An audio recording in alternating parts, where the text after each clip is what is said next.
రోజుకొక హడావిడి సృష్టించేసి అర్జెంటుగా పార్లమెంటు సెషన్స్ ముందస్తు క్లోజ్ చేయాలన్నదే విపక్షపు ఉద్దేశం. ఎందుకయ్యా అంటే వీళ్ళ బాధ వీళ్ళకుంది, వీళ్ళ భయం వీళ్ళకుంది. ఇప్పుడు ఏదైతే మంత్రులు, సీఎంలు, కేంద్ర మంత్రులు, ప్రధానమంత్రి కూడా 5 ఏళ్ల జైలు శిక్ష పడే కేసులో అరెస్ట్ అయ్యి నెల రోజుల పాటు జైల్లో ఉంటే ఆటోమేటిక్గా వాళ్ళ పదవి సస్పెన్షన్ అయ్యేటటువంటి బిల్లు తేబోతున్నారు. ఇది ఎక్కువ సమస్య వీళ్ళకే, ఐఎన్డీఏ భాగస్వామి పక్షాలకి. నెంబర్ 1 అందుకు. నెంబర్ 2 వచ్చేటప్పటికి ఈ నియోజకవర్గాల పునర్విభజన బిల్లుకి మద్దతు ఇప్పుడు వచ్చేసింది అంటున్నారు. అట్లాగే మహిళా రిజర్వేషన్ బిల్లుకి. ఎందుకయ్యా అంటే ఇప్పుడు తృణమూల్ కాంగ్రెస్ ఎంపీలు చీలిపోయి ఎన్పీసీఏగా ఏర్పడిపోయి ఎన్డీఏకి జతకట్టేశారు. రెండో పక్కన శివసేన ఉద్ధవ్ థాకరే పార్టీ చీలిపోయి ఇటు మద్దతు ఇస్తున్నారు.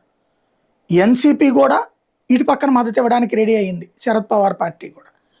ఇంకొక వైపును చూస్తే నవీన్ పట్నాయక్ పార్టీ వాళ్ళు కూడా మద్దతే ఇస్తున్నారు.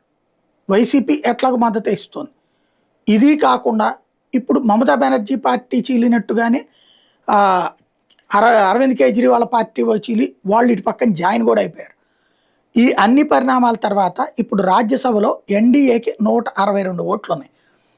2/3 వంతు కాసు 164 అంటే 2 ఓట్లు షార్ట్. ఓ ఇద్దరు కనుక సభకు అటెండ్ కాకపోతే అయిపోతుంది, అంటే 2/3 మెజార్టీ వచ్చేసినట్టు ఇక్కడ.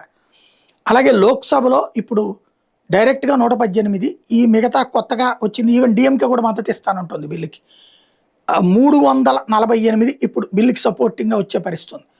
2/3కి 360 కావాలి అంటే ఇంకా 12 ఓట్లు షార్ట్ ఉన్నాయి అక్కడ. ఈ రెండిటికినే ఇప్పుడు విపక్షాన్ని భయపెడుతోంది.